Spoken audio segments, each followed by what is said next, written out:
to an episode of Dietitian Life, where we tell you about our weeks. And I wore this shirt on purpose because I knew Peta was going to make a comment. But it's distracting.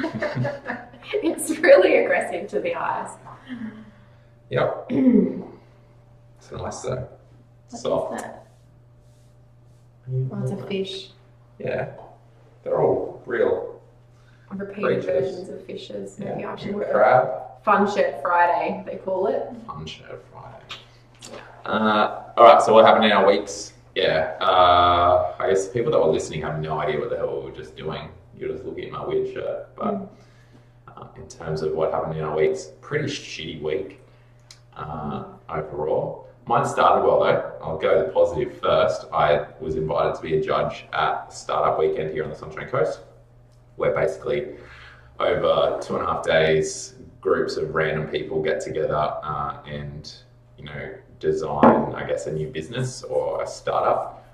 Some have done apps or different ideas, and then they collaborate together. And then I was on the judging panel with 2 other judges. It's pretty fun. For a long time. I was there for a very long time. So I was there from about 3:45 for a 4 o'clock start to 9:30 is when to go to, but I was there till 11 or 11:30. Did you then go out in the town as well? The event only lasted till about 9:15, and then to network, I went out. I only had 1 beer out. I had 2 beers there because they were free beer. But other than that, it was good. Got to talk to a lot of, I guess, young budding entrepreneurs. There was a couple of people that were studying dietetics. One was studying nutrition, another one wanted to get into dietetics. So I talked to them about that at length. So if you talk them into it or out of it? Well, depends on the person, but both of them, I gave them the pros and cons of it. Highly saturated market, as we've talked about many times, with a lot of people not having jobs, but one of these people in particular had a bit of a differentiation where I think they could be quite successful, but need to plough through a lot of work because they're not currently in dietetics. They need to do a transfer. They didn't want to do dietetics because they didn't like client work in terms of hospital shit. Well, like if you're a dietitian and you're looking to do this, and they're like, I don't want to be a dietitian because I don't want to do client-based like disease state stuff. I just want to be a sports dietitian. Just like, well, unfortunately, you need to be a dietitian before you can be a sports dietitian. That's just how it rolls, and it is important because clients who are athletes still have clinical medical conditions or can have. So being aware of it is a plus. And then just had a nice chat with, I guess, another business and talked to them about different areas where they can improve, talked about differentiating their product a bit, and maybe be thinking more about getting some money in before they continually spend it because they're going to burn themselves out. Did you get a shirt? I got a shirt that says entrepreneur on it. I should have wore it today. I'll wear it next time. Doesn't it have like something on the back? It's got like the startup weekend stuff, but on the side it had a little kind of device, startup like tech wearables. Basically, you put your phone on it and it scans and it links to your LinkedIn account. So they can just add you straight away, which is pretty cool for networking. All right, outside of that, company-wide, pretty shit. Pretty shit week. 3 people left the company or are leaving the company. Yeah. So for different reasons. Hard to go into things in detail, but I guess one's not quite sure about dietetics is hard. Yeah. Being a dietitian in private practice is hard. Yeah. So not everyone's always aware of that until they get into it. I think like with any profession, once you do it, you have this grand idea of what it's going to be like, and then when you get in it, it might not be matching to that, or the other side, it might be far better than you imagined. So one of them's that way. Another one wanted to do their own thing, start or kind of pushing their own business and brand, and that's fine. Power to them. It is a hard slog though, so it will take a lot of time. I'm not sure most people are kind of ready for that commitment, but for the people that are, I definitely, you know, that's, I guess, eventually what I did. So I can't knock it. It's just a lot more work than people envisage, far harder than what it is working in private practice for someone else. There's also the investment that you, we all put into people, and if they don't stay around for very long, it's really disheartening, and it's hard to not take it personally, even though it's not a personal thing at all for the most part. It's something that just happens. So as we've discussed previously, it's shit. And I guess it just hits us because we do invest a lot into practitioners. And you also have high hopes and things that you also think that they're really good at, and you hire them for a reason. It's just sad to see them go. So particularly so early for a lot of them, both of them really, all of them. Yeah, all of them. But I guess that's kind of something that we're learning, being a bigger business now. I guess it's happened the whole way through, but if it doesn't happen in the first 3-4 months, it likely doesn't happen for 12, 18, 2 years, which is really good. So you kind of, people feel out a role or whether or not it's for them within that time period, and then figure out whether it's for them. And I think it also kind of then makes you kind of go, I need to go and hug everybody that still wants to stay with us as well. So, so there was hug emails and physical hugs, for me anyway. It's like, oh, you're doing really well, please stay with us. Because you just never know. Sometimes it's just like, bang, I'm leaving. And you're like, what? I didn't see that coming. No. So, yeah.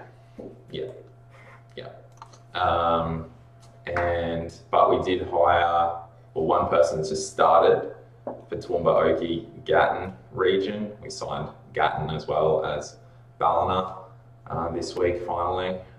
So someone started in the Toowoomba, Ipswich kind of region, and then someone else has started or just signed a contract for Townsville. So we'll have 2 practitioners up in Townsville.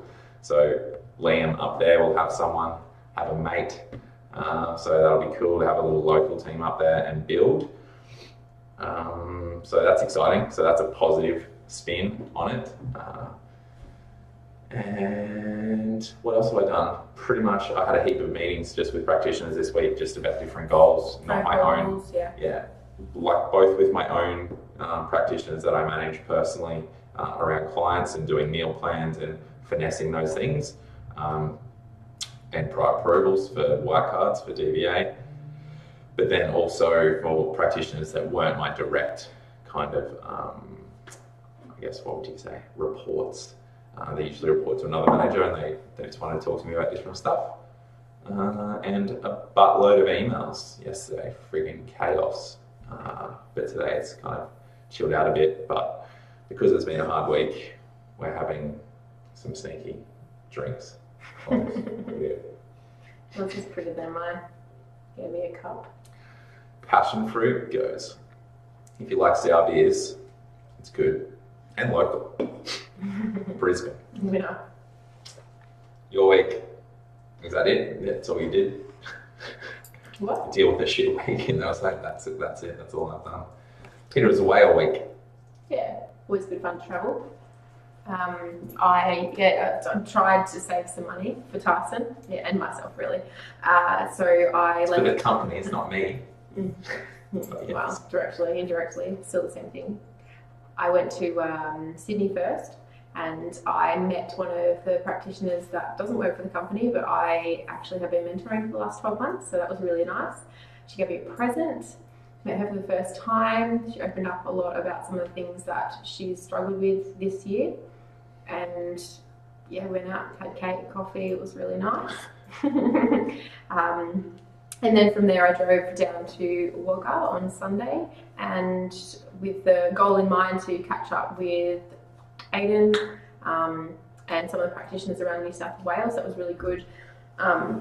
It's really, really good to watch when we're going, because I did some shadowing this week of a couple of practitioners that we've got, and just leaps and bounds each time is really nice to see the progress, not only in the way the consult rolls, but their knowledge, their skills, the way in which they deal with barriers with the clients, organisation, communication, just staff really. And it's just a really good opportunity for us to see how maybe not only our support, but just growth in general within a position that enables you to grow, yeah, it just exceeds expectations, I think. So anyway, and well rewarded on all the fronts. So I gave 3 raises this week. Yeah, that's my reward.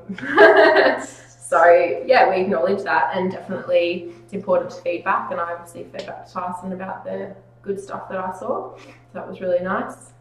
I also did a bit of my own stuff down there, so a bit of business, marketing, meetings, and the above. So I talked to a dietitian that I have working for me down there, which was really nice.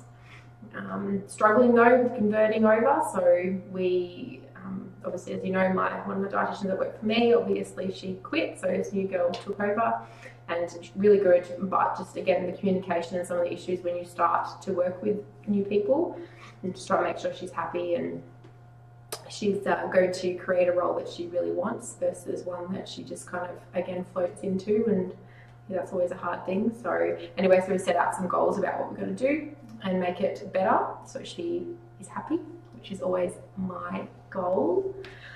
Yeah, so I spent quite a number of days down there, took Rosanna as per usual. She was really good. But yeah, I sort of saw a few clients, and they're all going really, really well as well, so that's always nice. What else did I do? In your business, yeah, do you have any kind of framework that you utilise to give people additional funds or money as rewards, or do you reward them in some other way? I had... What the hell was that? I was thinking of something. Okay. Yeah. So as businesses might operate on a cash basis, sometimes we do. People want to give us cash. Like I just gave my dietitian $50 out of the cash gym. There you go. Here's a boat. Like, good job this week. And I remember it, and she was laughing, and she was like, "Oh, thanks." So I don't really have a framework. Please make sure you declare every aspect of your business. We are not advocating for taking cash from tills. So yeah, obviously I counted that and I know what it was beforehand, so yeah. Business expense. Yeah. But no, I don't really have a framework. I make sure that obviously the amount that they that I have them starting on and how much they make as is room that I can grow that and move that if they provide value and demonstrate that over a period of time. And it's important to obviously within a contract and also within discussions that you have with them to outline when that might happen. So it might be that there's a probation period or something like that, and you might then review it. It can be formal like that, or it can just be random, under the counter, $50 whatever. Mine's pretty random. Like, yeah. I've got a framework probably in my head. But you've got to be able to make sure that you can do that. Yeah. So like definitely it always start if you're running a business and you're hiring staff, starting them at a level that isn't the top level that you could possibly do, especially if they're a new grad, someone that you want to keep for a long time. Like it makes no sense for anyone to stay in a role at the same amount of money for 5 years plus. Like they're not going to stay if they can platform that and go elsewhere unless you're just paying them out the arse from the get. But and I've overpaid and overspent and been over generous, and it has actually had a negative effect on my business. And then it's also not necessarily financial, but also on that person. If they think they're that good early on when they're not that good, then that for the wrong person can cause a performance deficit rather than an improvement. So, and also good is only ever the value that you put on yourself. So a lot of people that work in private practice, and particularly people that I've hired, if you've never had anyone give you perspective on how well you've been going, or your clients don't achieve great results, or whatever it might be, you don't really know. I've had instances this week where some of the dietitians that I shadow, they weren't ready or willing to actually say a recommendation that maybe they'd comfortably said because I might judge what that is and whether I think it's good or not. So sometimes actually having somebody else to provide perspective on whether you're doing well, and if you haven't been shadowed for 5 years since uni or something, that you've got no perspective, I understand that. So there's always room for growth, and I think when you come on board, particularly when you've been doing your own thing or you've never been in private practice, then it's really good to grow from each other. So I suppose being part of a business, it's good because then you've got that accountability, and we talked a lot about that, and also being able to feed off each other, which you didn't have if you're working by yourself or in a different role. So you always have to add value, otherwise people will leave. whether that's value through support, monetary or alike. Yeah, I just think that, unless you're... I think a lot of the time if people just know there's the option to go up, that's enough to kind of push a lot of them. Some people aren't motivated by money whatsoever, so there's other things that you can offer. But it's always the core that people need. Yeah, like whether people, you're motivated by it or not, it's still important to make the money. Yeah. Around. So I guess, I think on average, we probably give a raise 6 in the first 6 months often. It's 12 months easy.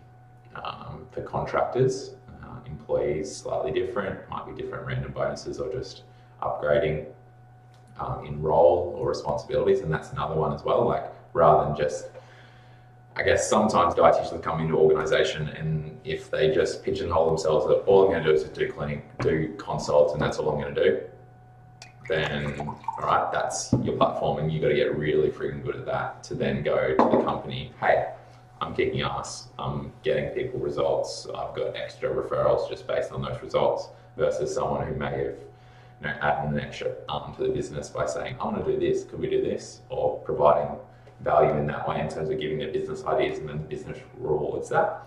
And I think as long as both the business and the practitioner have that kind of relationship where that's welcomed, I think is really good. If a business is just closed off and every time someone gives an idea they go, oh nah, but they don't give any reasoning for it. They don't say, oh, we've tried that 5 times and it didn't work, or do you have another way to approach that?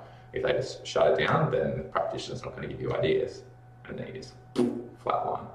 But so I don't know, just going around in circles in a rabbit hole at the moment again, but it's just too complicated. I don't have a structured framework, but I thought about today actually about how I can kind of help people advocate for themselves, because I don't think that's something that a lot of dietitians do well. And it's also obviously a hard conversation to have, and generally... And people are afraid that if you say it, then you're going to, look like an idiot, or they say no and then you'll be brokenhearted or... But I'd also prefer for them to ask the question and not, because obviously then that might contribute to them going, oh, nah, I don't want to work in this position anymore. And you'd be going, wow, I didn't actually see that coming. So I'm always keen for people to ask questions, whether it's behind a computer screen, via email, or physically in person. I know the computer screen is easier.